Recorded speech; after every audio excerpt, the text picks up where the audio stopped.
जिसने चुन लिए सारे कांटे, फूल ही फूल जिसने है बांटे, जिसने चुन लिए सारे कांटे, राज छोड़ दिया, ताज छोड़ दिया, राज छोड़ कर राज छोड़ बनवास जिसने झेला, सौतेला सौतेला सौतेला।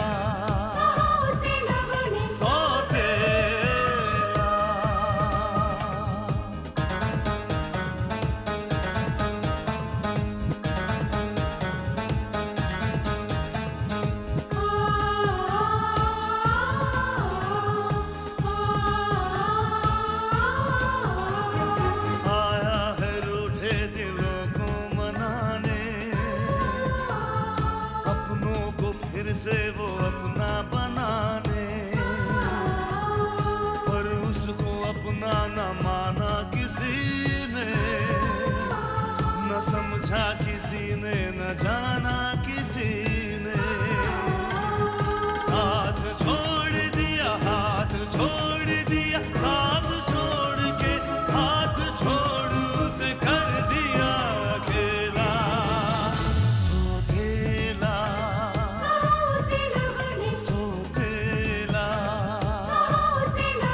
सौतेला। जो आग इन लोगों ने लगाई है उससे विकट आग में वे लोग स्वयं जल रहे हैं युगांक।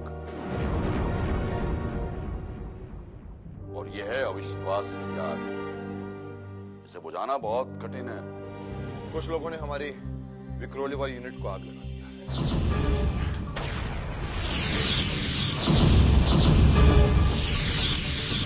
ऑफ कोर्स उसे पता चल चुका होगा, बल्कि मैं तो चाहता हूं कि उसे पता चले कि देवराज चौधरी से पंगा लेने का अंजाम क्या हो सकता है। भैया मुझे नहीं पता, लेकिन जब से उस कॉलेज में आपने मेरा एडमिशन करवाया है, भाभी को ये बात अच्छी नहीं लगती।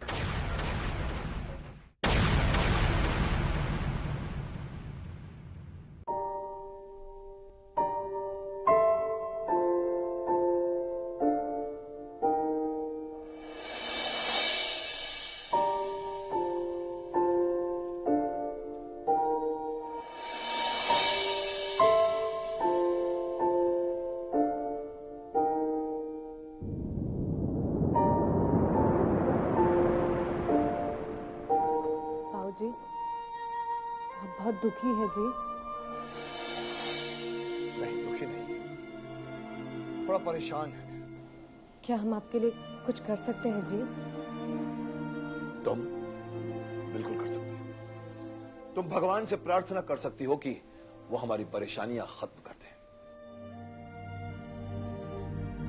भगवान तुम जैसे सच्चे दिल वालों की बहुत जल्दी सुनते हैं। कहाँ सुनते हैं? अगर सुनते होते तो आपको इतना परेशान नहीं करते जी। ताऊ जी, हमें एक बात समझ में नहीं आती है कि भगवान जी अच्छे लोगों को इतना क्यों परेशान करते हैं। भगवान कभी अच्छे लोगों को परेशान नहीं करते, बुरे लोग अच्छे लोगों को परेशान करते हैं। और तब अच्छे लोगों की परीक्षा होती है कि वो अपने अच्छाई पर, अपने भगवान पर कितना भरोसा करते हैं। अच्छा, भगवान जी आपकी परीक्षा ले रहे हैं? देख लेना बाबूजी, हमें पूरा विश्वास है कि इस परीक्षा में आप जरूर पास होगे। Thank you. टेंशन ओके जी। लेकिन बाबूजी, वो बुरे लोग कौन है जो आपको इतना परेशान कर रहे हैं जी? वो बुरे लोग, हेलो, चौधरी, देवराज चौधरी। ओ देवराज चौधरी, मैं अभी तुम्हें ही याद कर रहा था। अंग्रेजी में ऐसे मौके पर एक मुहावरा बोला जाता है। भाई वाह विक्रम आर्य, तुमने तो हमें शैतान बना दिया। हमने तो तुम्हारा हाल चाल जानने के लिए फोन किया था। खैर कोई बात नहीं। अच्छा ये बताओ, हमने सुना है गुस्साए लोगों ने तुम्हारी कंपनी की एक यूनिट को आग लगा दी। मुझे यकीन है कि ये बात तुमसे पहले किसी को पता नहीं चली। जुर्म करने वाला उस जुर्म का सबसे पहला गवाह होता है देवराज चौधरी। बहुत गलत बात है ये विक्रमादित्य, बहुत गलत बात है। जब भी मैं तुम्हारे साथ हमदर्दी जताने के लिए फोन करता हूं, तुम धड़ से मुझ पर कोई इल्जाम लगा देते हो। तुम्हारी हमदर्दी की मुझे कोई जरूरत नहीं है देवराज चौधरी, लेकिन ये बात याद रखना, तुम्हारी बर्बादी पर कोई हमदर्दी जताने वाला भी नहीं। मुझे बर्बाद करने की बात में सोचना विक्रमादित्य, पहले तू ये सोच कि तेरे डूबते जहाज में कौन सफर करना चाहेगा। लोग तुझे भी मझधार में छोड़कर भाग जाएंगे, ठीक उसी तरह जिस तरह मुझे छोड़कर भागे थे। मुझे बचाने के लिए तो फिर भी किसी ने हाथ आगे बढ़ा दिया था, लेकिन तुझे बचाने कौन आएगा? तुझे घर खोले से कौन बचाएगा विक्रमादित्य? कौन बचाएगा?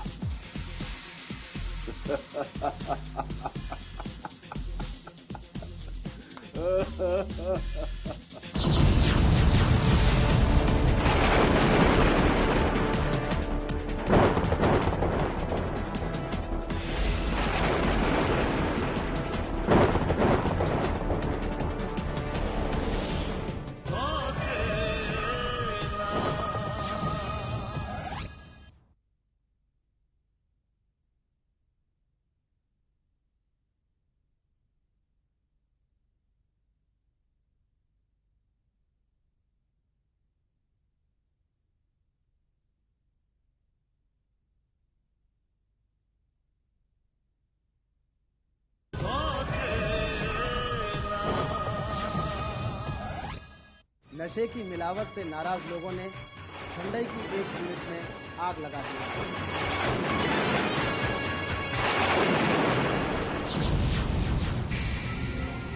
क्या कर रहे हो भांजे?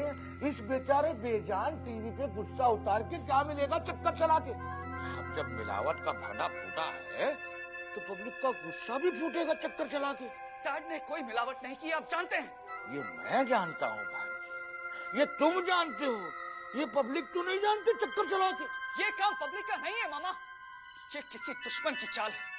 किसी ने जानबूझकर हमें नुकसान पहुंचाने के लिए हमारी कंपनी में आग लगाई है। किसने? किसने भांजे, किसने? ये कौन है जो हमसे दुश्मनी निकाल रहा है चक्कर चला के? मैं नहीं जानता मामा, लेकिन हम जानते हैं जी।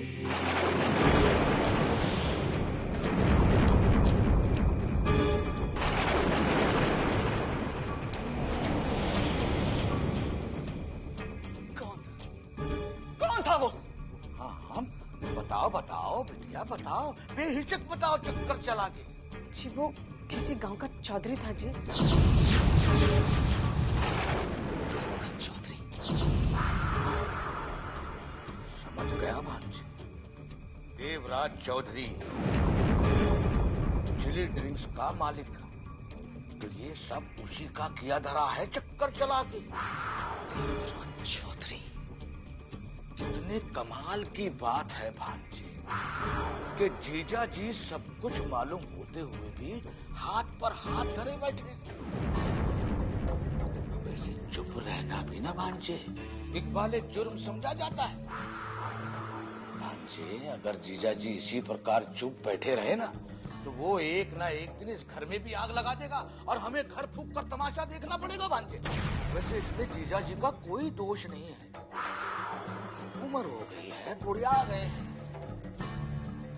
उम्र के साथ साथ आदमी की हिम्मत भी बुढ़िया जाती है। अगर जवानी की बात होती ना तो जीजा जी भी ईंट का जवाब पत्थर से देते चक्कर चला के। आप गुस्सा मत कीजिए जी, भाऊजी जरूर कुछ करेंगे। कब करेंगे? कब? जब हमारी इज्जत खाक में मिल जाएगी तब। लेकिन जी मैं सब कुछ बर्दाश्त कर सकता हूँ, लेकिन अपने डैड की कमजोरी बर्दाश्त नहीं कर सकता, कभी नहीं। सुनिए, ये आपने क्या किया फूफा जी? तू नहीं समझेगी बेटी, तू नहीं समझेगी। जब तक आग को हवा नहीं दूंगा तब तक आग भड़केगी कैसे? और जब तक आग भड़केगी नहीं तब तक रोटियां सेकने का मौका मिलेगा कैसे? चक्कर चला के।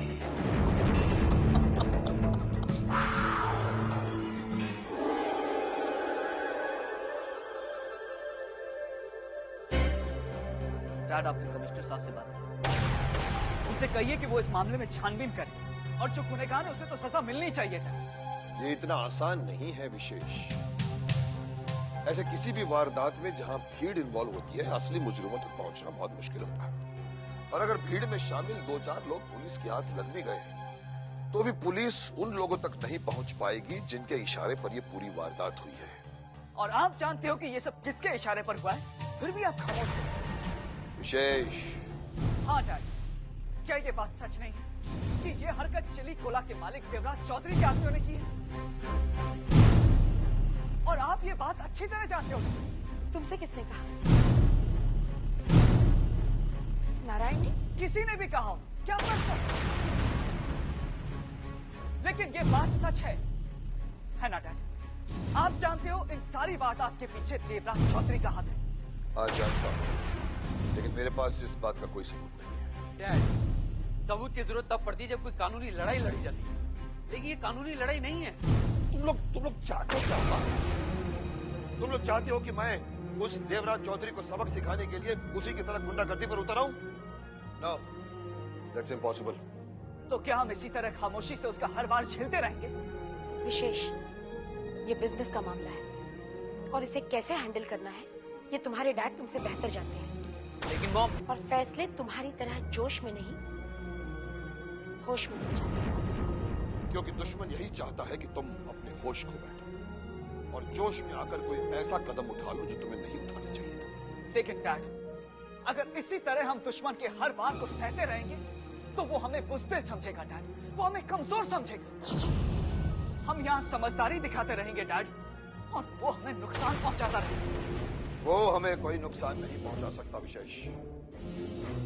अगर वो ये समझता है कि हमारी किसी यूनिट को आग लगाकर वो हमें नुकसान पहुंचा सकता है तो ये उसकी भूल है। हमारी हर यूनिट पूरी तरह से इंश्योर्ड है और इस तरह की कोई भी दुर्घटना इंश्योरेंस कंपनी कवर करेगी। लेकिन डैड, वो विशेष,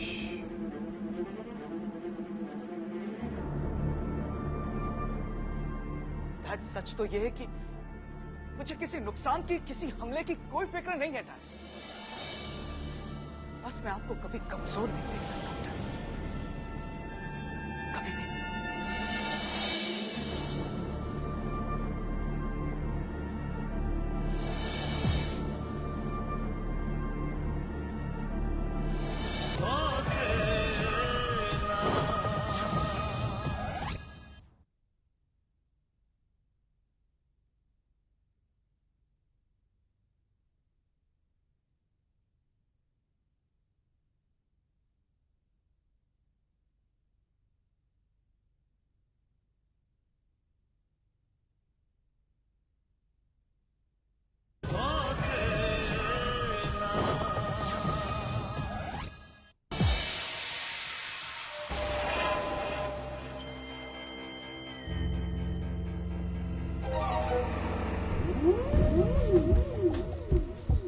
इंश्योरेंस? हाँ भाई, इंश्योरेंस। आप विक्रम आर्या की कंपनी में आग लगाकर बहुत खुश हो रहे हैं भाई, मगर आप एक बात भूल रहे हैं कि विक्रम आर्या की कंपनी का सारा नुकसान उसकी इंश्योरेंस कंपनी भरने वाली है। वाह वाह किशमिशी बच्चा, जितनी दूर तक तुम सोच लिया है इतनी दूर तक तो चौधरी साहब भी नहीं सोचा होगा। चंगेजी, तुम हमारी तारीफ कर रहे हो या हमारा मजाक उड़ा रहे हो? नहीं नहीं, 100% मैं तुम्हारा तारीफ कर रहा हूं। तो फिर भाई आपने इसके बारे में क्या सोचा है? छोटे, तुमने सिक्के के सिर्फ एक पहलू पर गौर किया है, दूसरे पर तो गौर किया ही नहीं। जरा सोचो, विक्रम आर्या की कंपनी में आग लगने के बाद उसके माली नुकसान का भरपाया तो इंश्योरेंस कंपनी भर देगी, लेकिन उसके इमेज को जो नुकसान होगा उसकी भरपाई कौन करेगा? उसका हर डीलर उसका माल अपने पास रखने से डरेगा कि कहीं नाराज भीड़ उनके गोडाउन को भी आग न लगा दे। छोटे, कंपनी में आग लगने के बाद उसका क्लेम तो इंश्योरेंस कंपनी भर देगी, लेकिन उसका नुकसान भी तो विक्रम आर्या को ही उठाना पड़ेगा। I think you are right. अभी तो ये सिर्फ शुरुआत है छोटे। मैं उस विक्रम आर्या को ऐसे मकाम पर लाना चाहता हूं जहां उसे ये तक याद ना हो कि फायदा शब्द का मतलब क्या होता है। ये कामिनी भी ना इतनी बड़ी हो गई, लेकिन आदतें बच्चों जैसी है। ये टॉवल भी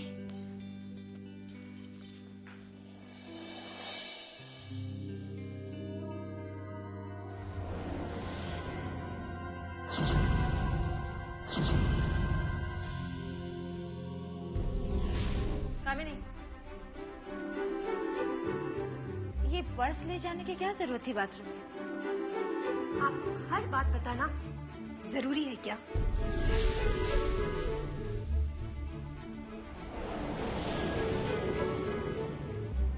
भाभी,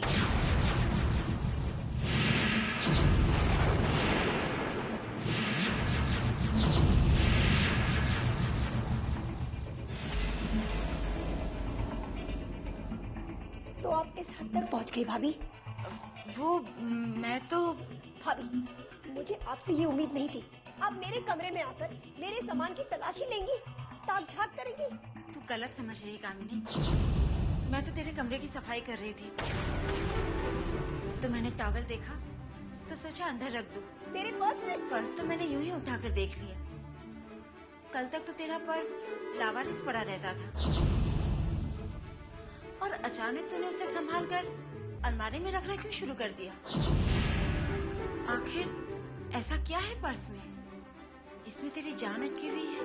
मेरे आशिकों के लव लेटर्स हैं। क्यों, पढ़ना चाहती हैं आप? जरूर, जरा मैं भी तो देखूं आजकल के लड़के कैसे लव लेटर लिखते हैं। लगता है पहले के लड़कों के बहुत सारे लव लेटर्स पढ़े हैं आपने। कामिनी, बदतमीजी और बेशर्मी की हद होती है। क्या तू ये भी भूल गई कि तू किससे बात कर रही है? अपनी जवान ननद की जिंदगी में ताकझाक करेंगी तो बेशर्मी के अलावा और क्या हासिल होगा आपको?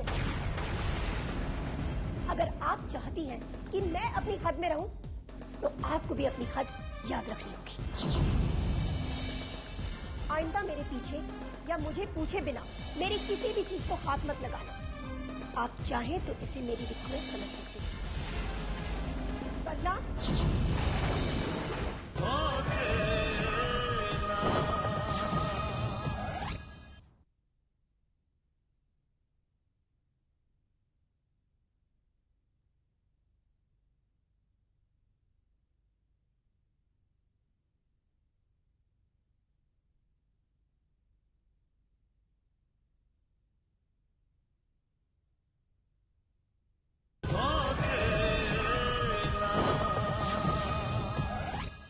हाय हाय, हमारी तो तकदीर ही फूटी है।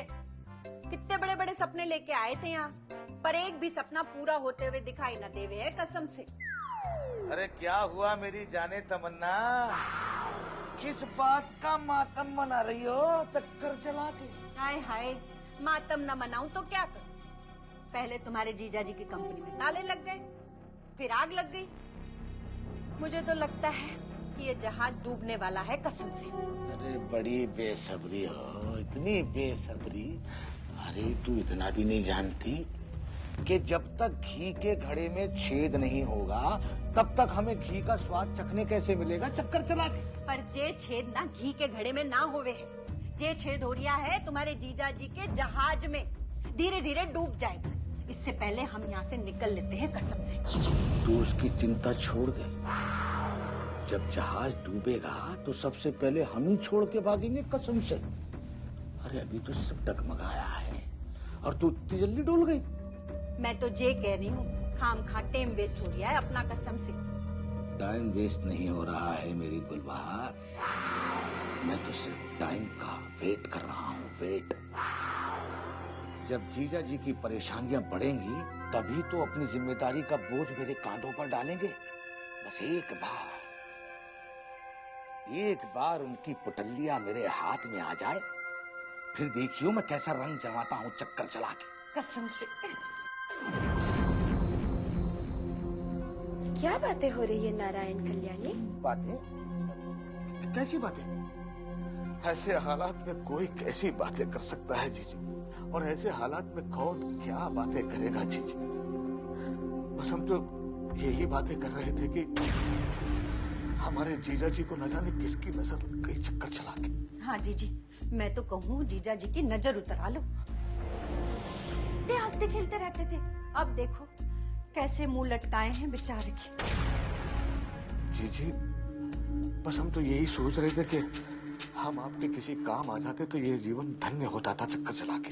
विचार तो अच्छे है नारायण, अगर व्यवहार भी अच्छा होगा तो ज्यादा अच्छा होगा। मैं कुछ समझा नहीं जीजी चक्कर चला के। विशेष अभी बच्चा है, उसके सामने ऐसी कोई बात मत करना कि वो बहक जाए।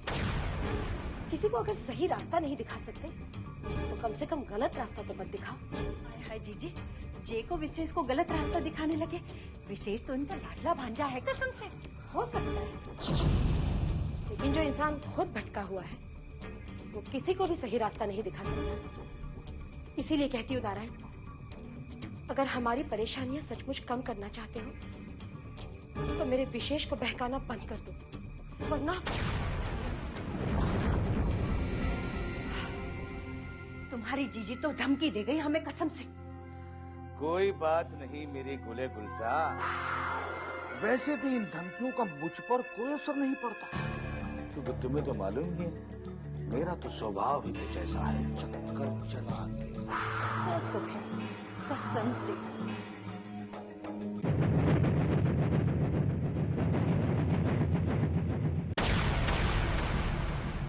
आँखों में ख्वाबों की बारात लेके, होठों पे गीतों की सौगात लेके, दिल में मोहब्बत के जज्बात लेके आया था कितनी खुशी सा